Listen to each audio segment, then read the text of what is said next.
Good morning, students. Today we discuss about chapter 7 of congruence of triangle. So student, हम जो discuss करेंगे वो है कॉन्ग्रुएंस ऑफ ट्रायंगल। लेकिन कॉन्ग्रुएंस ऑफ हम चैप्टर 7 स्टार्ट करने से पहले सबसे पहले हम इसका कुछ इंट्रोड्यूस करेंगे। इंट्रोड्यूस मीन्स कुछ ऐसे इंपॉर्टेंट पॉइंट्स हैं कि हमें इंपॉर्टेंट पॉइंट्स क्लियर रहेंगे, then we will start chapter.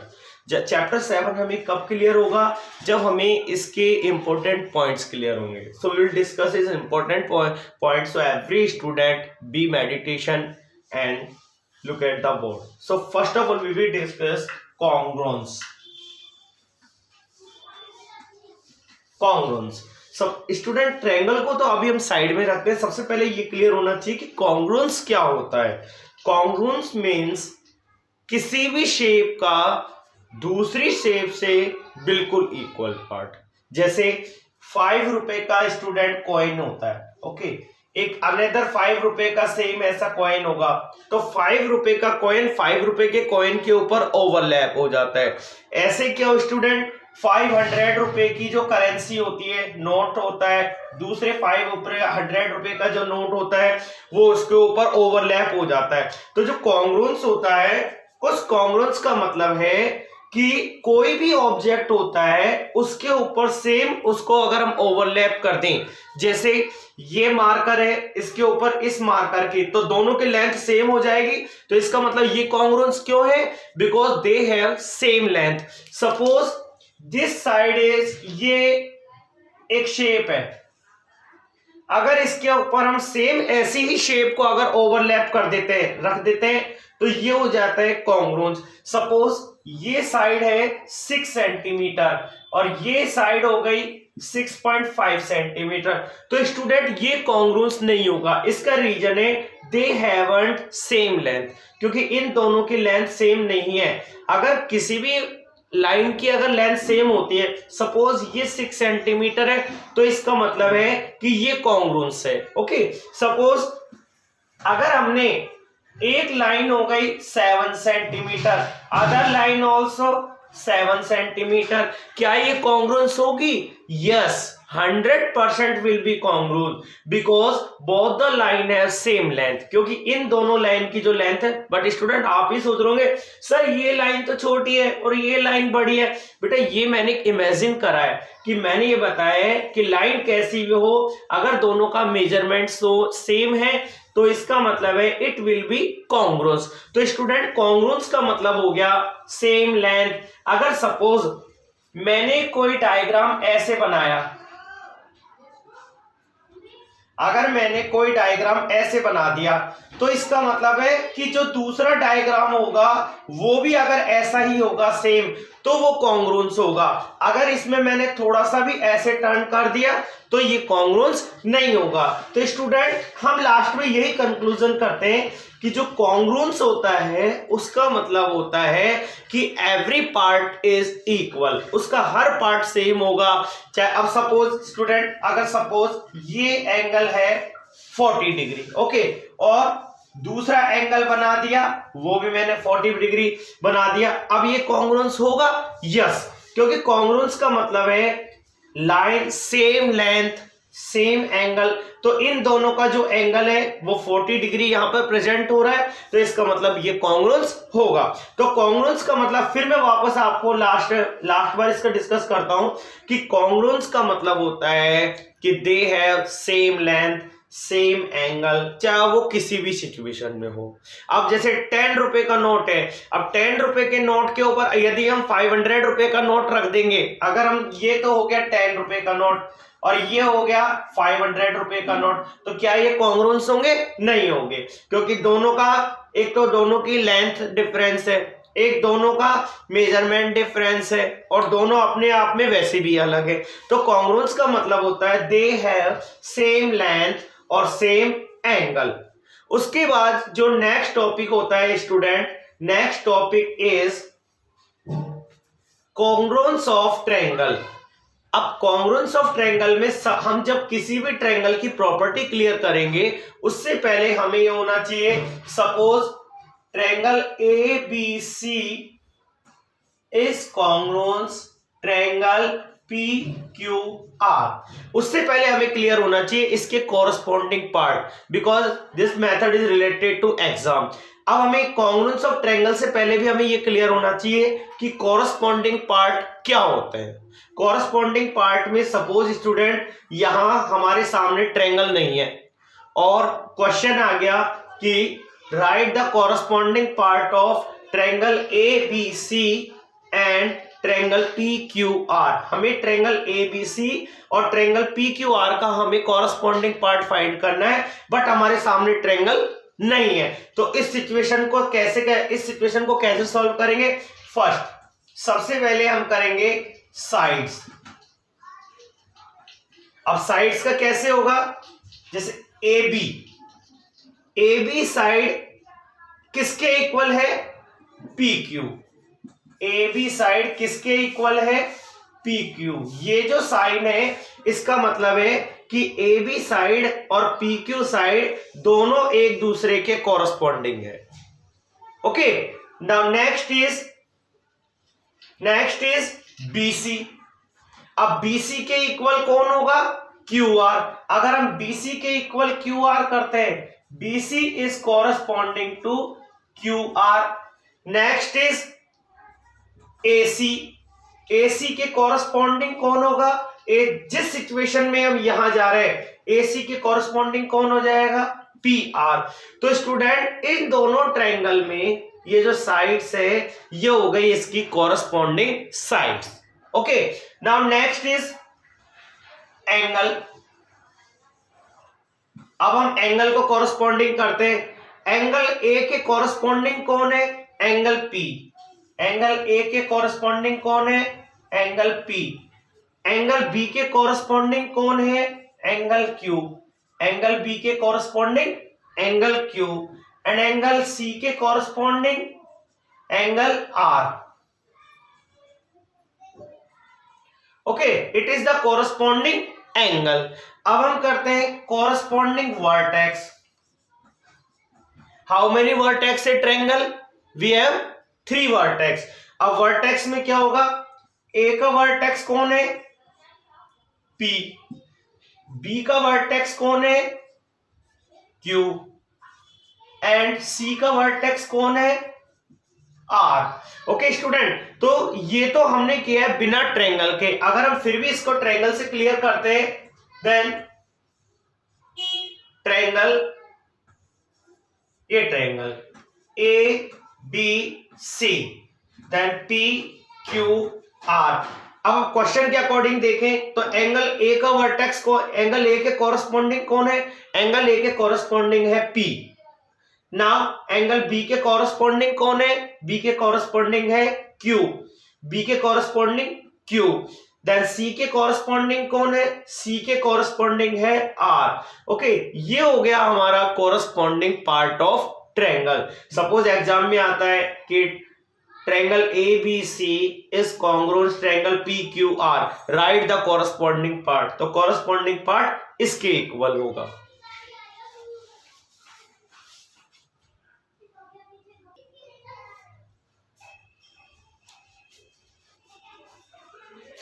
Now we will discuss of congruence of creation. Congruence of creation का मतलब है हमें ट्रायंगल की स्पेशल प्रॉपर्टी के बारे में डिस्कस करेंगे। It is the special property. Then first property is SSS। SSS means side, side and side. SSS means हो गया साइड, साइड, साइड। तो SSS प्रॉपर्टी कब क्लियर होगी? सपोज हमने ये ट्रायंगल ड्रॉ किया, name is A B C, and second triangle हमने draw किया P Q R. Okay, first triangle is triangle A B C and second triangle is triangle P Q R. अब हम इसका देखेंगे कि ये एसएसएस प्रॉपर्टी को कैसे शो करेगा। सपोज हमने यहां तो 1 मार्क किया, ये 2 मार्क और ये 3 मार्क। यहां हमने कर दिया 3 2 1। अब एसएसएस प्रॉपर्टी का मतलब होता है अगर वो साइड साइड साइड प्रॉपर्टी को क्लियर करेगा, जैसे बीसी।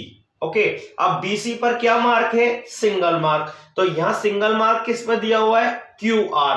तो BC के कॉन्ग्रुएंस कौन होगा? QR। इसका मतलब है कि जब बेटा यार BC is equals to QR, okay, then BC is equals to QR। तो BC इक्वल किसका हो गया? QR। अब नेक्स्ट होता है AB। तो BC is equals to QR, ये तो हो गया फर्स्ट साइड इक्वल हो गया। Then second is AB।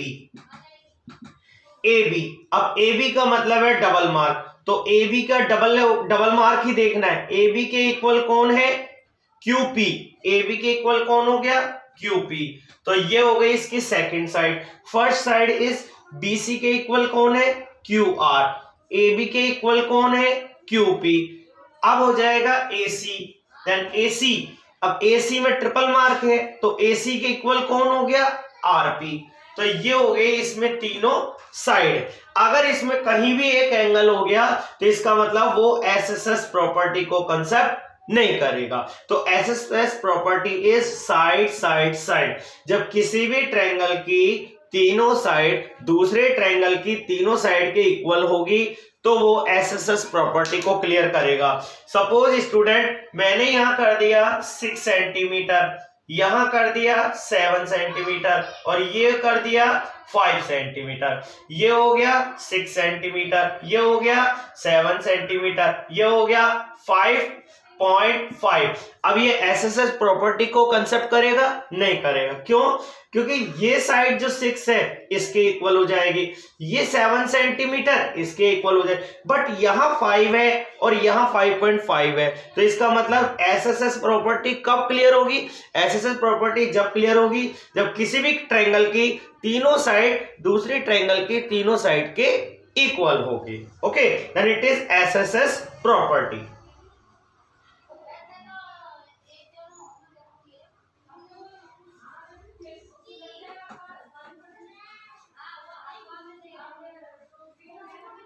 The next property is SAS, that is side angle side. The next property is SAS. अब स्टूडेंट SAS प्रॉपर्टी का मतलब है कि साइड एंगल साइड। इसका मतलब सपोज कोई ट्रायंगल है, एक ये ट्रायंगल है, then ABC PQR। Okay, suppose ये साइड तो हो गई 7 सेंटीमीटर और ये साइड हो गई 7 सेंटीमीटर, ये साइड हो गई 6 सेंटीमीटर और ये साइड हो गई 6 सेंटीमीटर। ओके, अब स्टूडेंट ध्यान से हमें मेडिटेशन होना है, बिल्कुल ध्यान से देखना। SAS का मतलब है साइड एंगल साइड। वो जो एंगल होगा वो दो साइड के बीच में होना चाहिए। तो एक साइड तो हो गई 7 और एक साइड हो गई 6। तो कुछ स्टूडेंट तो जल्दी जल्दी में क्या करेंगे, एंगल B पर लिख देंगे 50 डिग्री। ओके, और यहां हमने लिख दिया एंगल R पर 50 डिग्री। जबकि रूल कहता है कि जो एंगल है वो दो साइड के बीच में होना चाहिए। कौन सी दो साइड? जो कॉमन साइड है। जैसे ये 7 सेंटीमीटर, ये 7 सेंटीमीटर, ये 6 सेंटीमीटर। अब ये दोनों साइड के बीच में एंगल कहां होगा? एंगल C पर। ओके, एंगल C पर होना चाहिए। इन दोनों के बीच में एंगल C पर मैंने कर दिया 50 डिग्री। इन दोनों के बीच में, अब इधर देखो यहां 7 है लेकिन यहां 6 नहीं है, जबकि साइड एंगल साइड दो साइड के बीच में एंगल होना चाहिए। तो ये साइड और इन दोनों साइड के बीच में ये हो गया। ओके, तो दो साइड के बीच में एंगल कॉमन आ गया। दो साइड के बीच में अगर सपोज हमने एंगल यहां लिख दिया तो ये रॉन्ग हो जाएगा, क्योंकि ये SAS प्रॉपर्टी को क्लियर जब करेगा जब दो साइड के बीच में एंगल रिप्रेजेंट होगा। ओके स्टूडेंट, देन अब देखिए इसको एक्सप्लेन कैसे करेंगे। जैसे BC के इक्वल कौन होगा? QR। BC is equals to QR। ये तो हो गई side. Next side is AC के इक्वल कौन होगा? QP। AC is equals to QP। ये हो गया सेकंड साइड। अब हमारे सामने ये रहता है कि एंगल कौन सा रिप्रेजेंट करें, तो एंगल हमेशा कौन होगा, दो साइड के बीच में, यानी इन दोनों साइड के बीच में और इन दोनों साइड के बीच में, तो एंगल C। लेकिन हमें एंगल C नहीं लिखेंगे कभी भी, हमें क्या करना है, एंगल हमेशा कैसे होगा, या तो लिखेंगे एंगल ACB, एंगल हमेशा बीच में होना चाहिए, एंगल ACB, एंगल ACB। जैसे हम क्लास 5th 6th में हमारी टीचर ने हमें कराया था, ये A, ये B, ये C, तो इस एंगल का नेम क्या हो गया, एंगल ABC। तो ऐसे ही हमें इसे रिप्रेजेंट करना है। तो ये हो गया हमारा जो एंगल C है, एंगल ACB। किस, अब एंगल देखो 6 से हम 7 पर जा रहे हैं, ACB 6 से 7 पर जा रहे हैं, तो इसका मतलब यहां भी हमें 6 से 7 पर जाएंगे, तो ये 6 ये 7, तो इसका मतलब है एंगल ACB किसके इक्वल हो गया, एंगल PQR। अगर हम इससे करेंगे एंगल RQP, बेटा हमें थोड़ा सा कंसेप्ट लेके होना है कि जब हम 7 से 6 पर जा रहे हैं तो यहां भी हम 7 से 6 पर जाएंगे। अगर हम 6 से ACB 6 से 7 पर आ रहे हैं तो वहां भी हमें कहां जाना है, 6 से 7 पर। ओके, तो 2 साइड ये हो गई और 1 एंगल ये हो गया, तो 2 साइड के बीच में एंगल रिप्रेजेंट हो गया, तो ये हो गई property SAS। Now next property is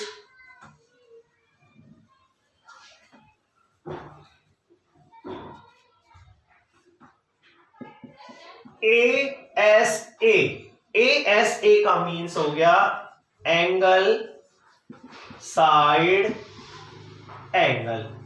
ASA का मीन्स हो गया angle side angle. It means कि जो साइड है वो दो एंगल के बीच में, सपोज वन ट्रायंगल ये PQR एंड वन ट्रायंगल ये ABC। हमने दो ट्रायंगल बना दिए, एक तो हो गया PQR, एक हो गया ABC। इसमें मैंने ये एंगल तो कर दिया 70 और ये एंगल मैंने कर दिया 30। ओके, ये एंगल हो गया 70 और ये एंगल हो गया 30। अब स्टूडेंट हमें प्रॉपर्टी कैसे डिस्कस करनी है, तो प्रॉपर्टी का मीन्स हो गया ASA। It means angle side angle. ये जो साइड है वो हमेशा दो एंगल के बीच में होगी।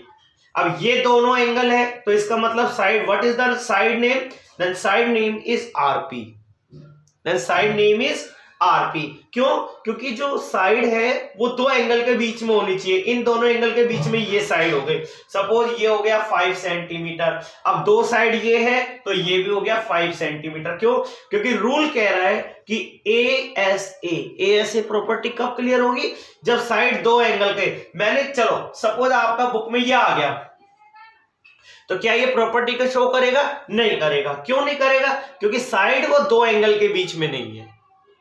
ओके, देन 5 सेंटीमीटर, तो इसका मीन्स हो गया, अब हम वही procedure class 5th 6th 7th वाला कि एंगल हमेशा बीच में होना चाहिए। भाई हमें क्लियर है कि एंगल R किसके इक्वल होगा, एंगल C के इक्वल। एंगल P किसके इक्वल होगा, एंगल B। क्यों? क्योंकि 70 डिग्री 70 के इक्वल, 30 के इक्वल। अब जो साइड होगी वो दो एंगल के बीच में, इन दोनों एंगल के बीच में साइड होगी, तो इसका मतलब है कि RP, यानी हम 70 से 30 जा रहे हैं तो यहां भी 70 से 30। अगर हम कहते हैं PR 30 से 70 जा रहे हैं तो यहां भी 30, यानी RP किसके इक्वल हो गया, CB के इक्वल, या PR किसके इक्वल हो गया, BC। तो ये हो गया एंगल R। अब ये जैसे ये एंगल है तो QRP एंगल, QRP जो एंगल है वो किसके, QRP।